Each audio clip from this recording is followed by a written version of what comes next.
ഇവിടെ ആരും ഇല്ലേ? ആരുമില്ല, കേറി പോരെ. ഇത് കടയാണോ? അല്ല, അമ്പല. ഞാനവിടുത്തെ പ്രതിഷ്ഠ. ഇഷ്ടപ്പെട്ട വിശ്വാസം തിരിച്ചുപിടിക്കാൻ നവകുടുംബ സന്ദേശയാത്ര. നമ്മളെയാണല്ലോ മച്ചമ്പി. ചേട്ടൻ എന്ന് ഈ കസേര കയറിയിരുന്നു അന്ന് മുതൽ ദാരിദ്ര്യം തുടങ്ങി.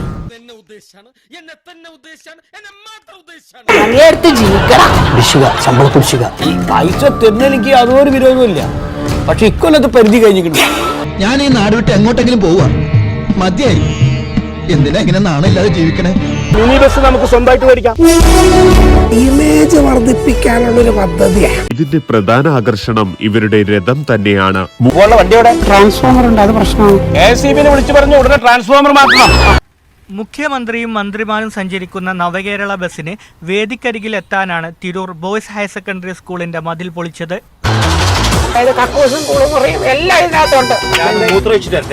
ആലോചന സിരാകേന്ദ്രവും ഇതിനുള്ളിൽ ഒരുക്കിയിട്ടുണ്ട്. കുണ്ടുകുഴിയില്ലാത്ത നല്ല വഴികൾ വേണം തെരഞ്ഞെടുക്കാൻ. അവരോട് പറയണം ഇങ്ങനൊരു യാത്ര വരുന്നുണ്ട്, നിങ്ങൾ ഇടിച്ചു പൊളിച്ച് വീതി കൂട്ടണം. ഞങ്ങൾ കണ്ടുകൊണ്ടിരിക്കുകയല്ലേ.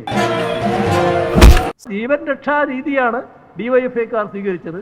അത് മാതൃകാപരമായിരുന്നു. ഒരു ഹെലികോപ്റ്ററിന് അഡ്വാൻസ് കൊടുക്കും. ഈ കടയിൽ ആരും വീട്ടിൽ തീർക്കല്? അതൊക്കെ അടുത്ത തലമുറ നോക്കിക്കോളും. ഇനി നമുക്ക്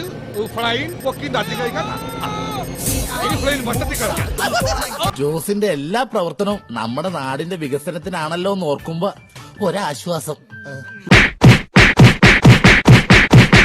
ബാക്കി നാളെയാകാം. മതി.